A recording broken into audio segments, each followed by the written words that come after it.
Hello students, RCC के इस नए लेक्चर में सभी का स्वागत है।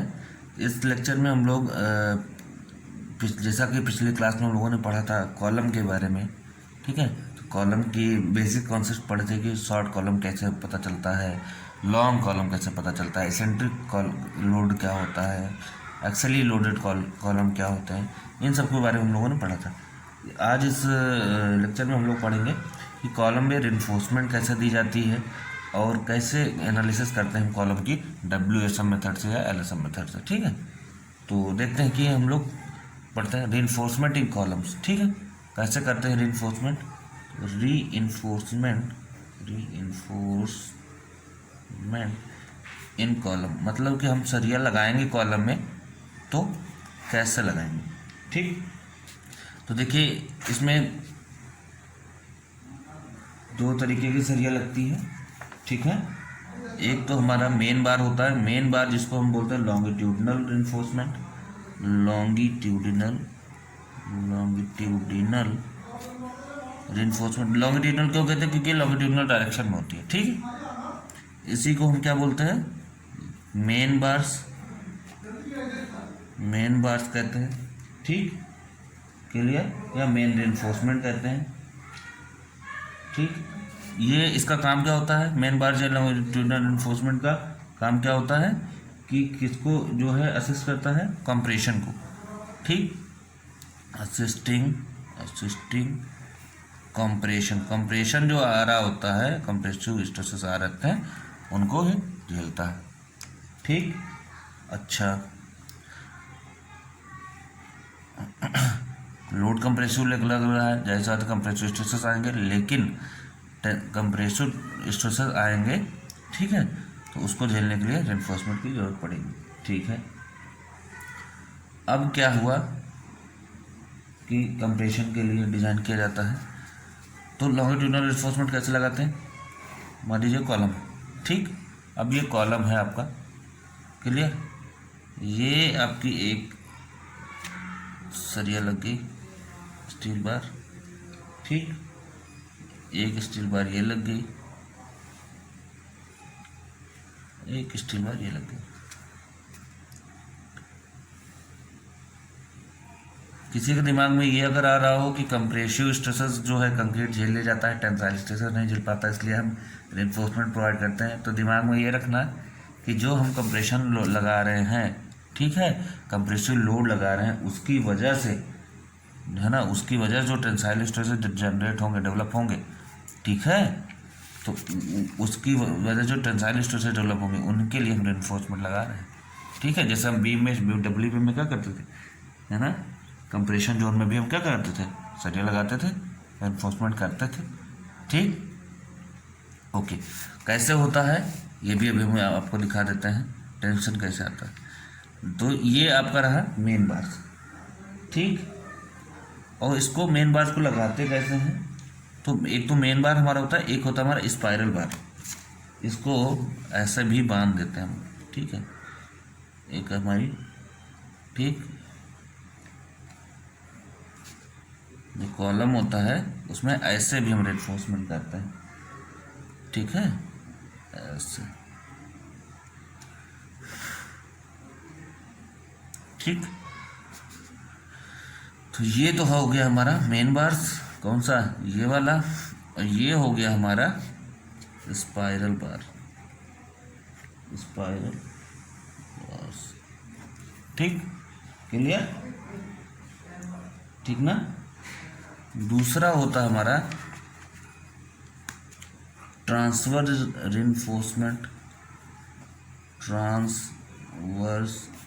रिइंफोर्समेंट, एक लेटरल डायरेक्शन, एक ट्रांसवर्स डायरेक्शन, है ना।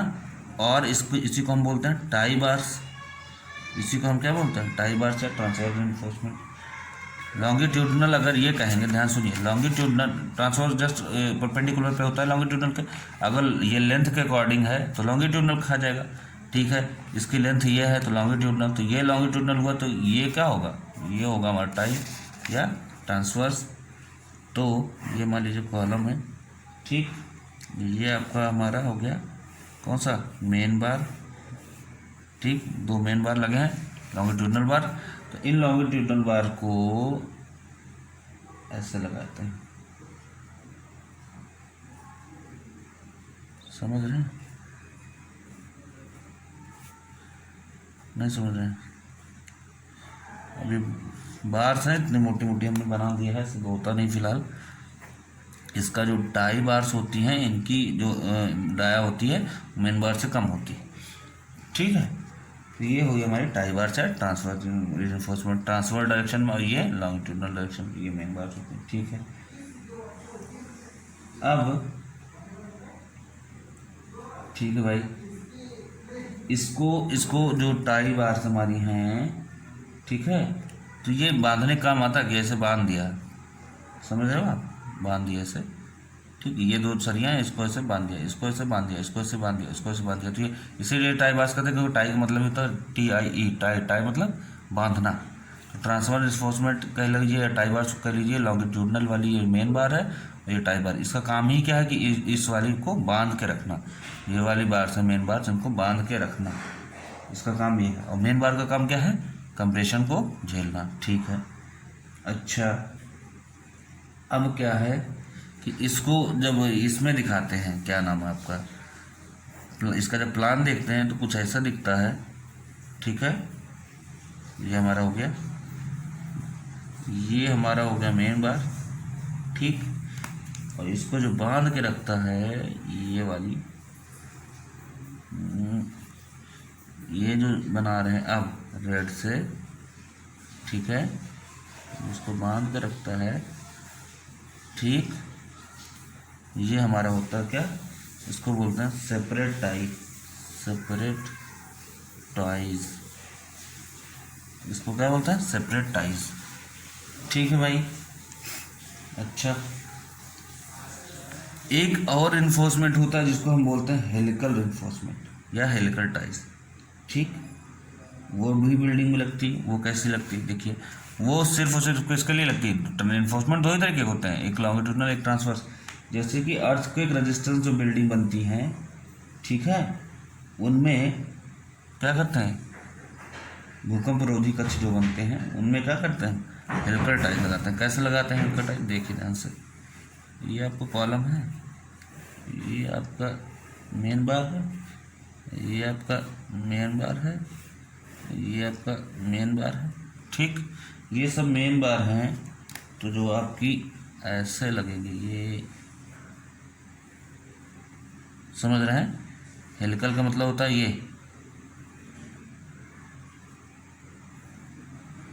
ठीक।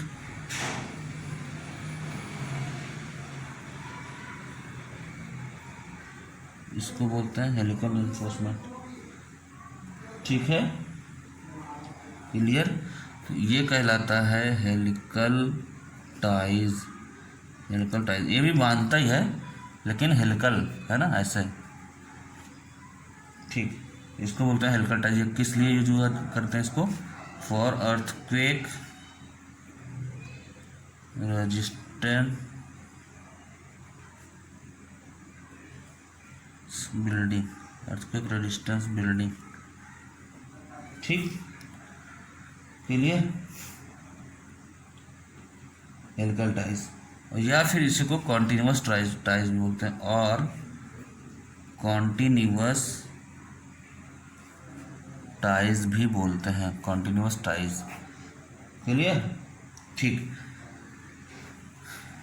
ये ज़्यादातर सर्कुलर कॉलम में यूज होता है, ठीक।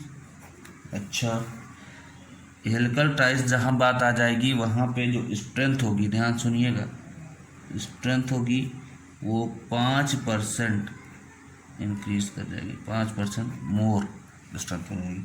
मीन्स अगर स्ट्रेंथ हम निकालें, स्ट्रेंथ को हम P से लिखते हैं यहाँ पे, स्ट्रेंथ अगर हम निकालें और P हेलिकली की अगर बात होगी, P हेलिकल की अगर बात होगी, इस वाली की बात होगी, तो 5% बढ़ जाएगा, तो 100% तो था ही, 5% बढ़ जाएगा, मतलब 1.05 है ना, 1.505 से मल्टीप्लाई हो जाएगा किसके?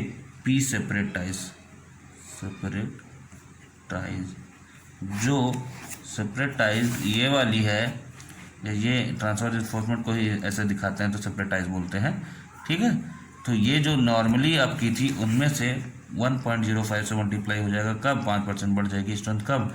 जब हेलिकल टाइज की हम बात करेंगे तब। क्लियर? तो स्ट्रेंथ बढ़ जाती 5%। अच्छा, एक चीज़ और कि यहाँ से यहाँ तक, यहाँ से यहाँ तक इसको सेंटर की दूरी है, ठीक, इसको पिच बोला जाता है। क्या बोला जाता है? PITCH। यहाँ से यहाँ तक स्पेसिंग है, इसको बोल देते हैं पिच। ठीक, क्या बोलते हैं इसको? पिच बोलते हैं। ठीक ना? अच्छा, पिच हो गया भाई। ओके, अब आगे बढ़ते हैं। अब करते हैं एनालिसिस। ठीक है, अब करते हैं एनालिसिस। ठीक, स्मॉल p होगा पिच। ठीक भाई, तो इतना चीज़ समझ में आ गया। ये आपका हो गया, यहाँ हेडिंग डाल देते हैं हेलिकल टाइज। ठीक, ओके। ये पूरा इतना हो गया। अब हम एनालिसिस करते हैं किसकी? कॉलम की। ठीक, analysis of column, analysis of column by WSM method, by WSM। ठीक, देखिए यहाँ पे P क्या है? स्ट्रेंथ ऑफ कॉलम है, कितना लोड बियर कर सकता है, कितनी स्ट्रेंथ है उसकी कॉलम की। ठीक, ओके। आप एक बात बताइए, कितना लोड झेल सकता है वो, यही तो देखना। ठीक, अच्छा, तो P स्ट्रेंथ ऑफ कॉलम मतलब P लोड की बात किया जा रहा है। ठीक, मतलब लोड की बात किया जा रहा है, तो P लोड की बात किया जाएगा। P स्ट्रेंथ ऑफ कॉलम या P लोड एक ही चीज़ है। तो ये स्ट्रेंथ होगी क्या? स्टील का लोड भाई, जो ऊपर से लोड आ रहा है वो क्या स्टील का लोड है। कॉलम का लोड बराबर क्या होगा? स्टील का लोड प्लस कंक्रीट का लोड। ठीक, स्टील का लोड प्लस कंक्रीट का लोड। ठीक, अब देखिए स्टील का लोड क्या होगा? लोड क्या होता है या स्ट्रेंथ क्या होता है बताइए? Stress into area. ठीक, स्ट्रेस इनटू एरिया, तो सिग्मा, ये WSM से है, ध्यान से देख लेना, WSM से है। ठीक, सिग्मा हो गया। अब एक बात बताइए, सिग्मा स्टील का है तो स्टील का, अब सारा काम कंप्रेशन में हो रहा है। ठीक, stress in steel in compression into area, area भी SC होगा, plus concrete, sigma stress for concrete in compression into area for concrete in compression. ठीक, ACC। क्लियर? तो ये आपका आ गया P बराबर आ गया आपका इतना। ये कहीं रटने की जरूरत नहीं है, कहाँ से आया मैंने बता दिया। ठीक है, तो ये इतना, बस इतना ही काम आएगा। ठीक, जब कॉलम बना हो स्टील और कंक्रीट से। लेकिन अगर कॉलम और किसी मटेरियल से बना इसके अलावा, तो if using other materials with steel and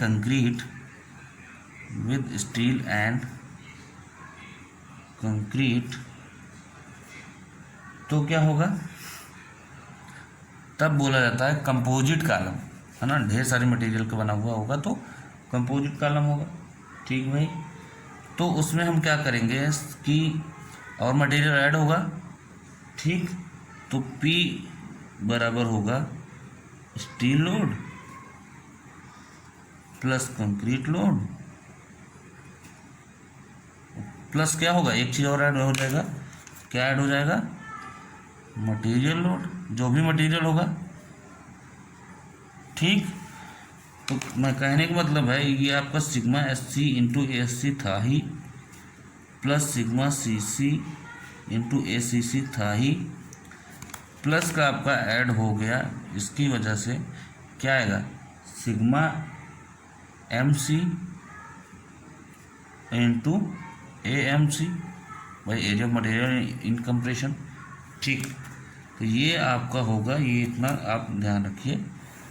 अगर पूछ ले कि कोई और मटेरियल भी ऐड है तब फार्मूला क्या होगा फॉर कंपोजिट कॉलम, तो आप बता देंगे कि उसी में क्या करेंगे हम ऐड कर देंगे, उसी में क्या करेंगे हम इतना ऐड कर देंगे sigma M C into A M C. Okay ठीक है। अब ये जो स्ट्रेंथ निकल के आई है ये किसके लिए निकल के आई है, ये शॉर्ट कॉलम के लिए निकल के आई है। ठीक, इफ कॉलम इज शॉर्ट, ये जो कॉलम शॉर्ट है तो हमारा जो पी शॉर्ट कॉलम आया है स्ट्रेंथ वो आया है sigma C C into A S C plus sigma C C, एक मिनट सिग्मा एस सी था, sigma C C into A C सी, यही तो था। ठीक है भाई, यही है। ओके, लेकिन अगर लॉन्ग कॉलम है तो फॉर लॉन्ग कॉलम देखिए क्या करते हैं, लॉन्ग कॉलम में क्या करते हैं एक कोफिशिएंट होता है, ठीक, उसको उससे मल्टीप्लाई कर दिया जाता है। तो ध्यान से सुनिए, पी लॉन्ग कॉलम बराबर होगा सी आर, कोफिशिएंट है, ठीक, sigma S C into A S C plus A C C into sigma C C, मतलब ये जो ये है यही रहेगा, सी आर से मल्टीप्लाई हो जाएगा बस।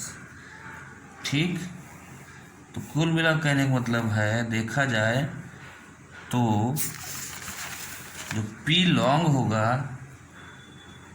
वो C R into P short होगा। ठीक, क्रिप्शन फैक्टर भी बोलते हैं इसको सी आर को, या फिर कोफिशिएंट बोलते हैं। ठीक, where C R is equal to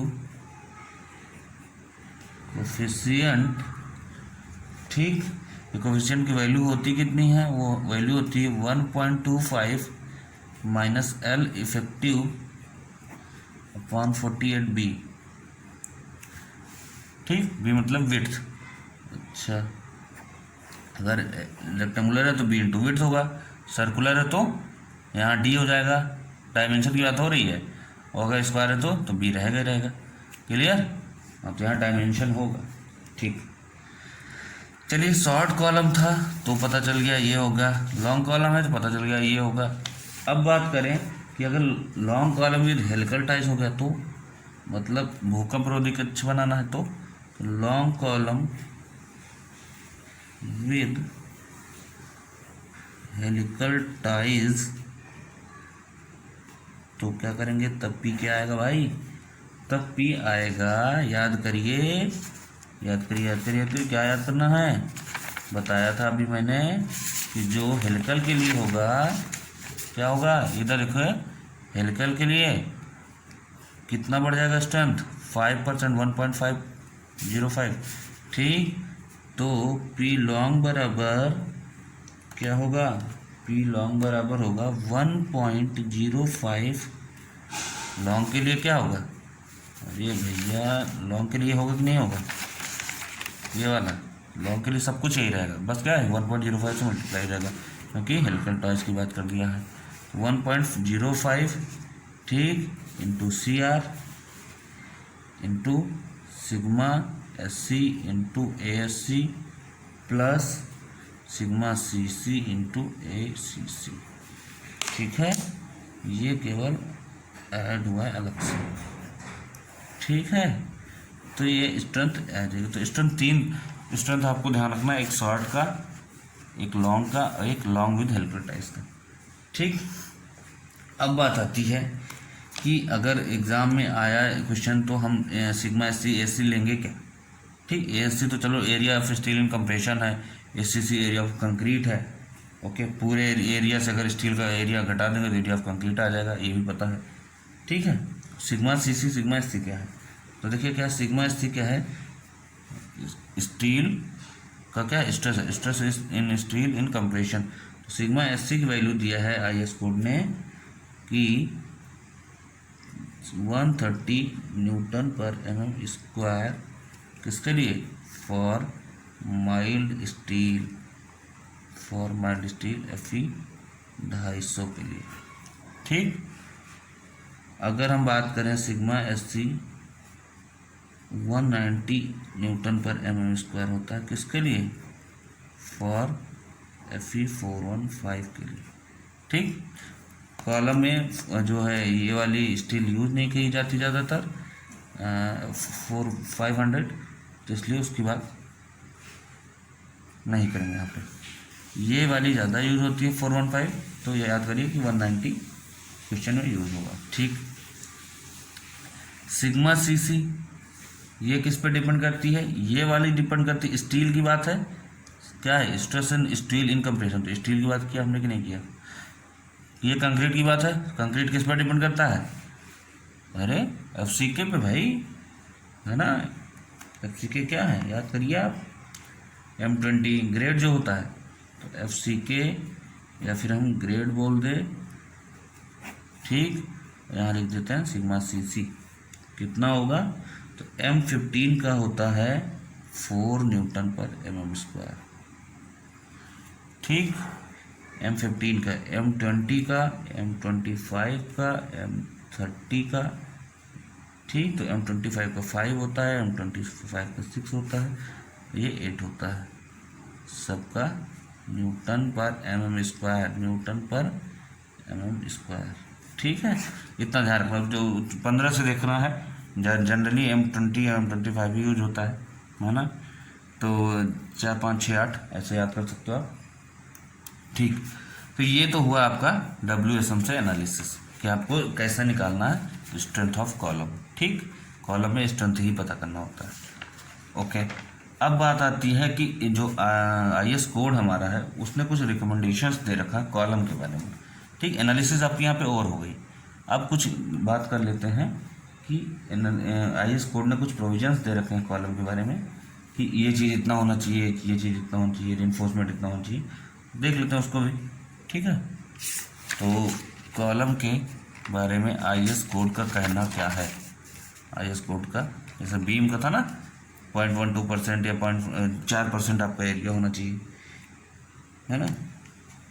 तो IS कोड IS 456 2000 रिकमेंडेशंस, इसके बिना तो RCC कुछ नहीं है। ठीक है, तो इन्होंने रिकमेंड किया, पहली चीज़ जो प्रोविजंस है वो पहली चीज़ उन्होंने ये कहा कि हम बात करेंगे लॉन्गिट्यूडिनल और इन्फोर्समेंट की। लॉन्गिट्यूडिनल इन्फोर्समेंट कितना होना चाहिए, किससे ज़्यादा नहीं होना चाहिए, इन्होंने सब बात किया, या इसी को हम बोलते हैं मेन इन्फोर्समेंट। ठीक है भाई, तो इन्होंने कहा कि मिनिमम किसी भी कॉलम में मिनिमम जो लॉन्गिट्यूडिनल इन्फोर्समेंट होना चाहिए, कम से कम मिनिमम कितना होना चाहिए, तो होना चाहिए 0.8% of total cross sectional area.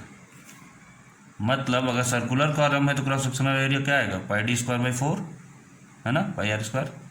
वो जो भी एरिया आएगा क्रॉस सेक्शनल एरिया उसका 0.8% कितना मिनिमम होना चाहिए। मैक्सिमम कितना कितना ज़्यादातर रख सकते हैं आप लॉन्गिट्यूडिनल इन्फोर्समेंट, वो रख सकते हैं। ये मिनिमम AST की बात की जा रही है एक तरीके से देखा जाए तो, मिनिमम AST। ठीक, ओके, अब मैक्सिमम कितना रख सकते हैं, तो इसमें भी 2 केस है, मैक्सिमम में 2 केस है।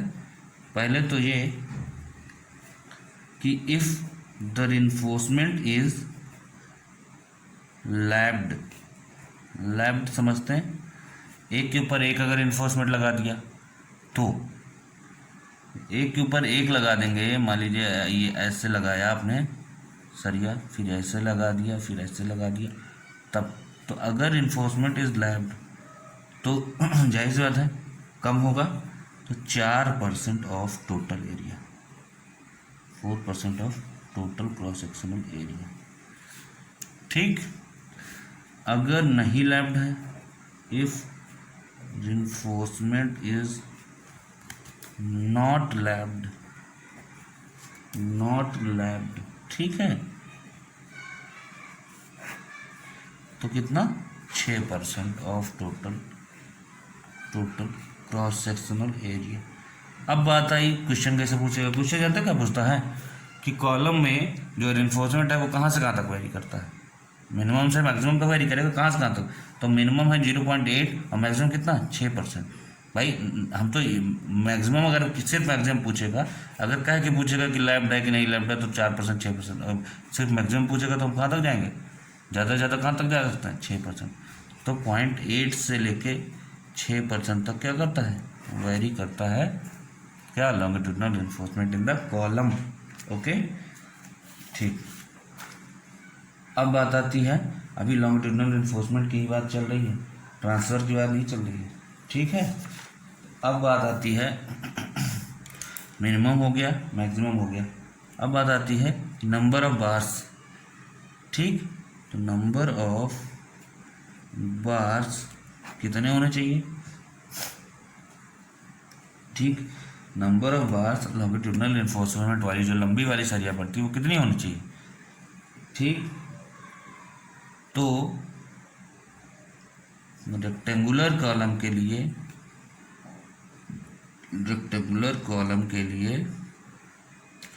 मिनिमम जो नंबर ऑफ बार है वो 4 होनी ही चाहिए, ठीक। और सर्कुलर के लिए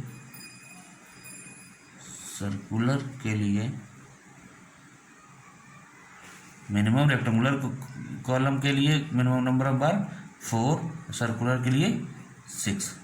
मतलब रेक्टेंगुलर है तो चारों कोनों पे 1 2 3 4, सर्कुलर अगर है तो कैसे लगेगी 1 2 3 4 और 5 6, ऐसे कहीं भी लग जाएगी, ठीक है, हिसाब से अपना। तो ये कितना होगा मिनिमम नंबर ऑफ बार्स, ठीक। तो यहाँ पे मैं लिख देता हूँ मिनिमम नंबर ऑफ बार्स, मतलब इतनी होनी चाहिए, मिनिमम 4 होने चाहिए, मिनिमम 6 होने ही चाहिए, इससे कम में काम नहीं चलेगा, ठीक। तो यहाँ तो चाहे मैं लिख सकता हूँ मिनिमम नंबर ऑफ बार्स, ठीक है, ओके। अब बात आती है डायमीटर की। डायमीटर ऑफ बार कितने जो है mm की सरिया इसमें यूज होती है, मिनिमम। कॉलम है, कोई बीम तो है नहीं कि आप कुछ भी लगा दोगे, कॉलम पे पूरा लोड आता है, ठीक। तो minimum diameter of bars, longitudinal bars की जो डायमीटर है वो आप कितने से कम नहीं रख सकते, तो वो है 12 mm। 12 mm से नीचे सरिया आप नहीं लगाएंगे, ऊपर लगाइए वेरी गुड, ज़्यादा लगाएंगे अच्छी बात, लेकिन minimum number of bars longitudinal के लिए 12 mm से ऊपर नीचे आप नहीं लगाएंगे, ठीक, ओके। स्पेसिंग कितना रखेंगे, ठीक। तो मैक्सिमम स्पेसिंग में मैक्सिमम की बात करेंगे कि मैक्सिमम स्पेसिंग, ज़्यादा से ज़्यादा हम कितना गैप रख सकते हैं, है ना भाई, रखना मिनिमम चाहिए, लेकिन कितनी तब भी, ठीक। तो ज़्यादा से ज़्यादा आप 300 mm रख सकते हो बस, इससे ज़्यादा नहीं रख सकते। कि आप चाहो तो 400 mm लगा दो, 500 mm दूर दूर सरिया लगा दो ना, मैक्सिमम स्पेसिंग आप 300 mm लगा सकते हो बस। इसीलिए स्पेसिंग जब कैलकुलेट करते हैं देखते हैं ना कि दो तीन वैल्यू ये होती, बताते हैं कि इसमें से जो मिनिमम वैल्यू हो वही स्पेसिंग को लगाना है। क्यों? क्योंकि हम चाहते हैं कि कम मिनिमम स्पेसिंग हो तो ज़्यादा अच्छा है ना। तो मैक्सिमम तो यहाँ इसलिए कहा जा रहा है कि ज़्यादा, हद से ज़्यादा अगर आप दूर लगाना चाहो तो कितना दूर लगा सकते हो, मैक्सिमम स्पेसिंग 300 mm, इससे ज़्यादा दूर नहीं लगा सकते, ठीक।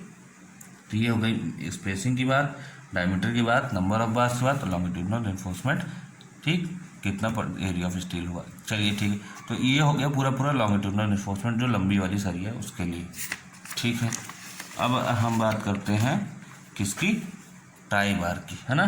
ट्रांसवर्स रेनफोर्समेंट कोड कहता है कि ट्रांसवर्स रेनफोर्समेंट की अगर हम बात करेंगे या टाई बार की बात करेंगे, तो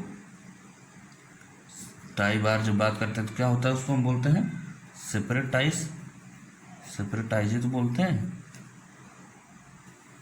सेपरेट टाइज। ठीक, सेपरेट टाइज की अगर हम बात करें, ट्रांसफर रिइंफोर्समेंट दो तरीके से होता है, सेपरेट टाइज एक हेलिकल रिइंफोर्समेंट।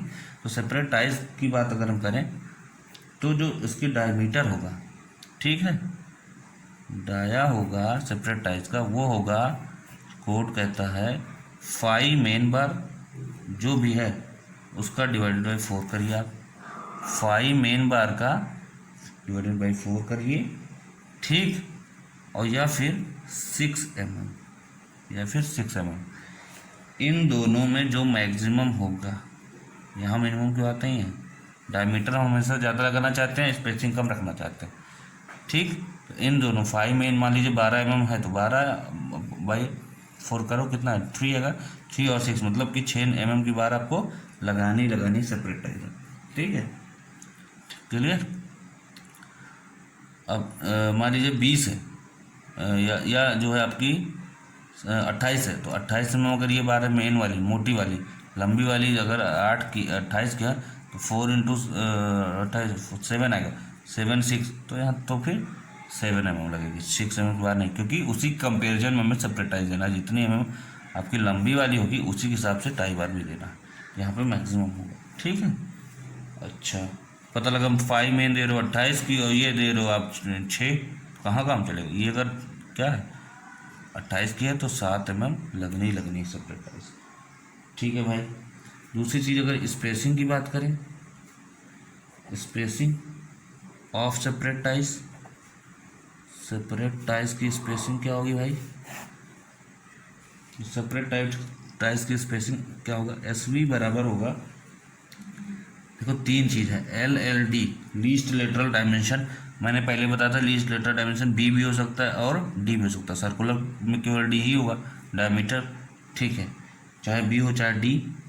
16 5 16, ये जो सेपरेट टाइज का डायमीटर है 5, ये 16 से मल्टीप्लाई कर दो और 300 mm, ज़्यादा से ज़्यादा आप कितना रख सकते हो 300 mm, मैंने पहले बताया, लेकिन वो लॉन्गिट्यूडनल के केस में, यहाँ पे इतना, तो इन सब में मिनिमम जो होगा वो रखना है, ठीक भाई, और क्या, ज़्यादा से ज़्यादा 300 में से अगर कोई चीज़ नीचे है तो मिनिमम रखेंगे, ठीक है, क्लियर। तो जो स्पेसिंग होगा ये LLD 16 पाई और 300 में, इन तीनों जो मिनिमम होगा वो रखेंगे SV स्पेसिंग, ओके।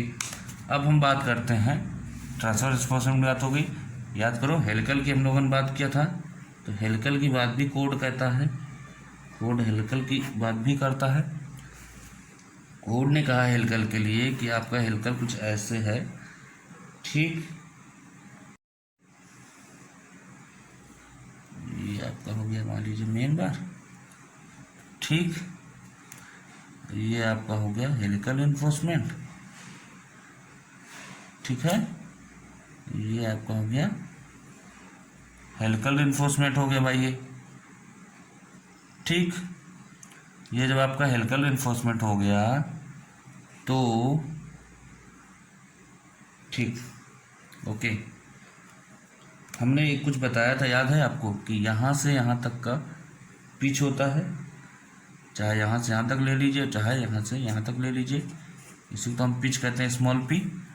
तो हेलिकल रिइंफोर्समेंट के केस में जो स्पेसिंग उसको हम पिच कहते हैं, तो आपका IS कोड ने पिच के बारे में कहा है कि पिच जो है, पहला पिच जो है 75 mm से ज़्यादा नहीं होना चाहिए, ठीक।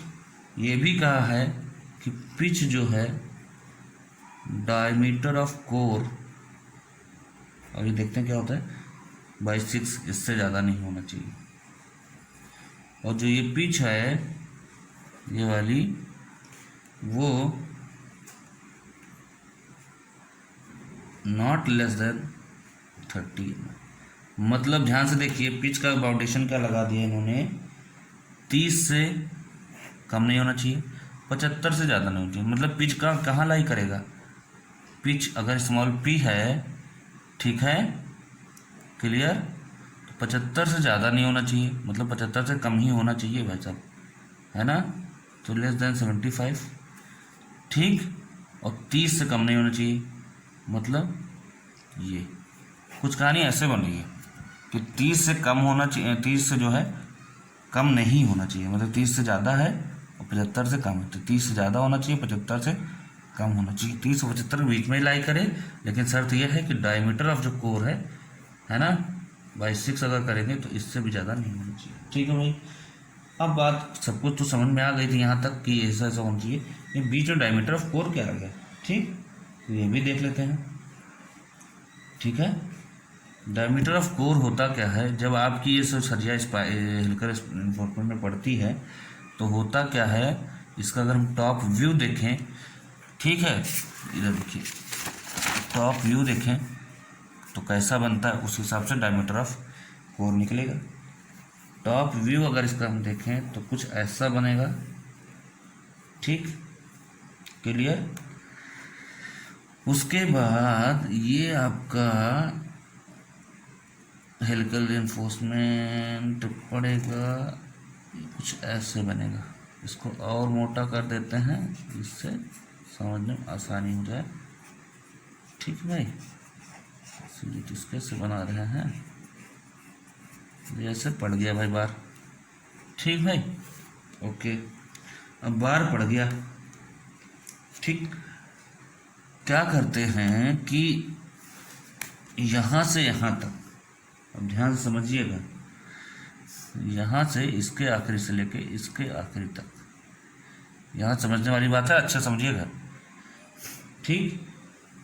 यहाँ से लेके टोटल यहाँ तक इसका डायमीटर है क्या, डीजी, ये है डायमीटर डीजी, ग्रॉस डायमीटर इसको कहा जाता है। ग्रॉस मतलब total, gross diameter, gross dia, ठीक, ओके, कोई बात नहीं भाई, ग्रॉस डाया हो गया। ये जो भी मैंने इसके से ये वाला जो बनाया है इसके से, ये हेलिकल रेनफोर्समेंट है, तो ये हेलिकल का डाया हो गया, तो ये आपका हो गया फाई कर दे रहे हैं, फाई ऑफ हेलिकल, ठीक। अच्छा भाई, ये इतना मोटा फाई हेलिकल है, अच्छा। अब ध्यान से सुनिएगा जो बताने जा रहे हैं, सही से अच्छे से, ठीक। इसके सेंटर से, है ना, रेड से करते हैं, चलो रेड से कर दे रहे हैं, रेड तो और नहीं दिखेगा, तो कर दें भाई, इससे कर दें, इससे कर देते हैं, शायद दिख जाए भाई। ये जो इसका सेंटर है ना, ये वाला इसका सेंटर जो है, ठीक। अब और नहीं दिखेगा, जो भी है कोशिश किया जाए। कुल मिला कहने का मतलब है कि जो आपका इसका सेंटर है फाई एच वाला, इसलिए इतना मोटा बनाया, इसका जो सेंटर, इसके सेंटर से इसके आउटर तक, ये आपकी है इफेक्टिव कवर, ठीक, क्लियर, ठीक ना, ये इफेक्टिव कवर है। इसके सेंटर से यहाँ तक, इसके सेंटर से इसके सेंटर से सेंटर तक, वो है डायमीटर ऑफ कोर, ठीक, क्लियर, डायमीटर ऑफ कोर, ठीक ना, डायमीटर ऑफ कोर हो गया भाई, ठीक। और एकदम अंदर वाला, अंदर से अंदर तक, वो है डायमीटर ऑफ एच होल, ये आपका डी एच हो गया, ठीक। नहीं समझ में दूसरा बना देते हैं, क्योंकि ये समझना बहुत ज़रूरी है। क्यों ज़रूरी है, चलो पेन से ही बना देते हैं।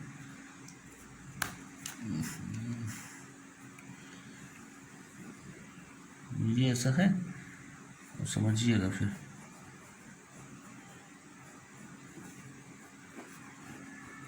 सर्किल तो बन ही नहीं पाया, है ना, सर्किल ही मानिए इसको, ठीक है भाई, ओके।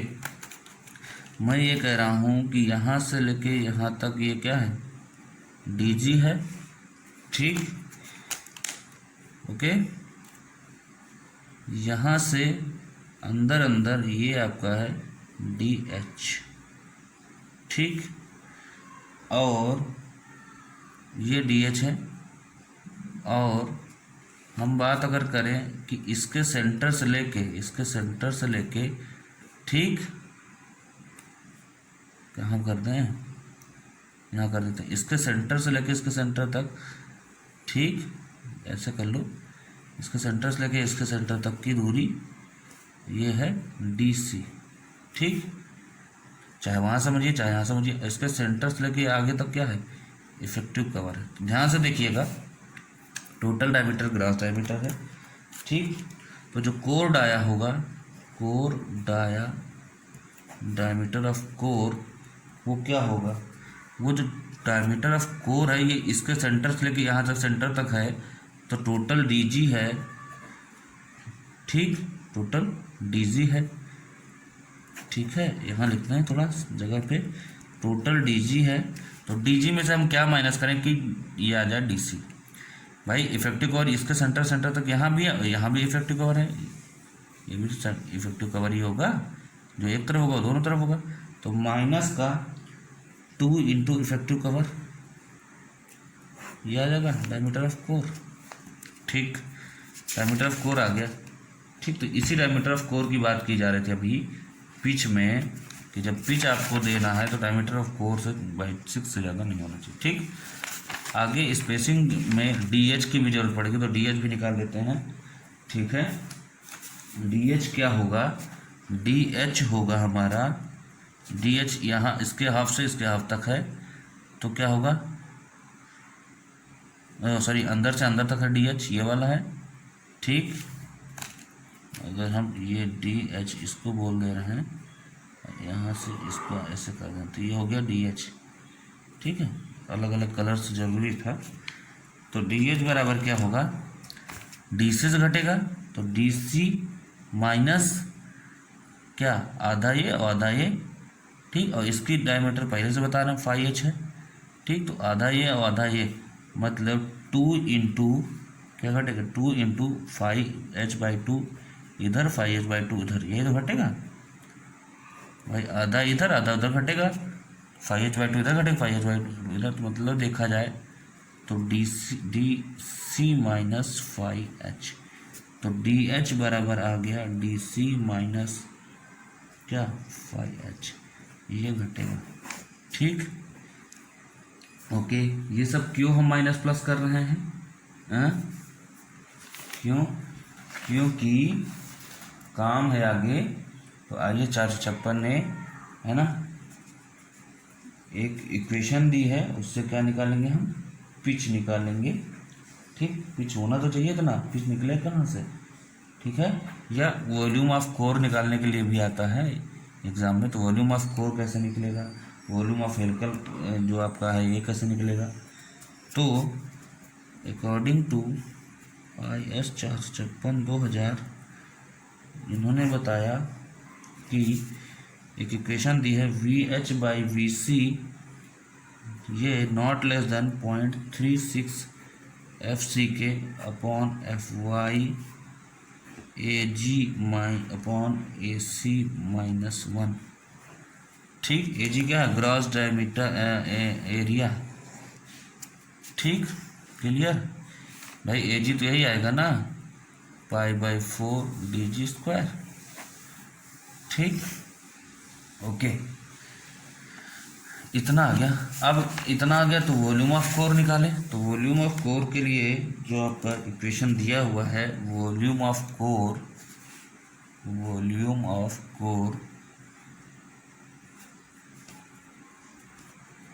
VC बराबर area into length, AC into length होगा, ठीक। अच्छा, AC इंटू लेंथ होगा तो क्या होगा, एरिया ऑफ कोर, यहाँ पे एरिया ऑफ कोर है AC, एरिया ऑफ कोर क्या होगा, π/4 DC², ये तो होगा, इंटू लेंथ, ठीक। फॉर यूनिट लेंथ,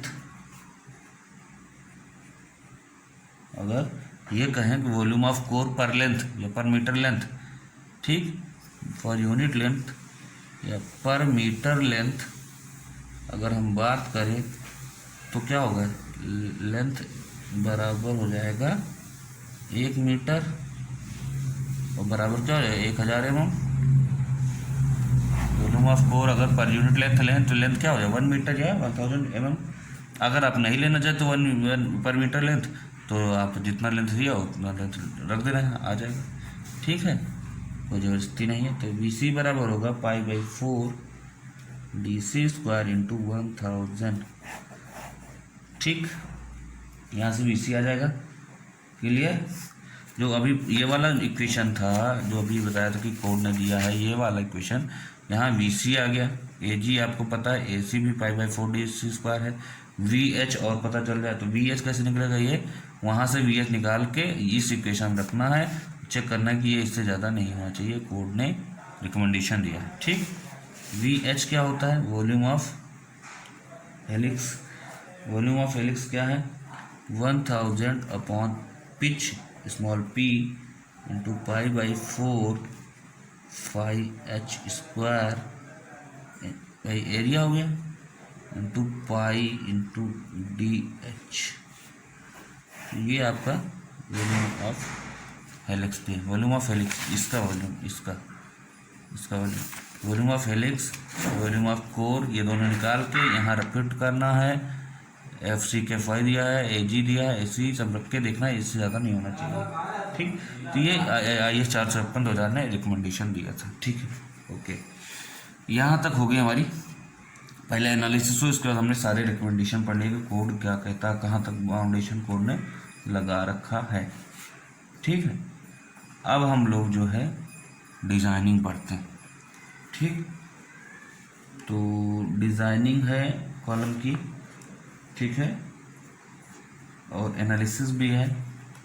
कॉलम की एनालिसिस और कॉलम की डिज़ाइनिंग हम लोग क्या करते हैं ना, नेक्स्ट लेक्चर में पढ़ते हैं। ठीक है, कॉलम की एनालिसिस और कॉलम की डिज़ाइन हम लोग नेक्स्ट लेक्चर में पढ़ेंगे। आज के लिए अभी बस इतना ही रखो यहाँ तक। ठीक है, बाकी नेक्स्ट लेक्चर में पढ़ते हैं कॉलम की एनालिसिस एंड डिज़ाइन। ठीक है, with numericals. Okay, with numericals. तो यहीं तक रखो, रिवाइज करते रहिए, जितना पढ़ाया जाए उतना रिवाइज करते रहिए।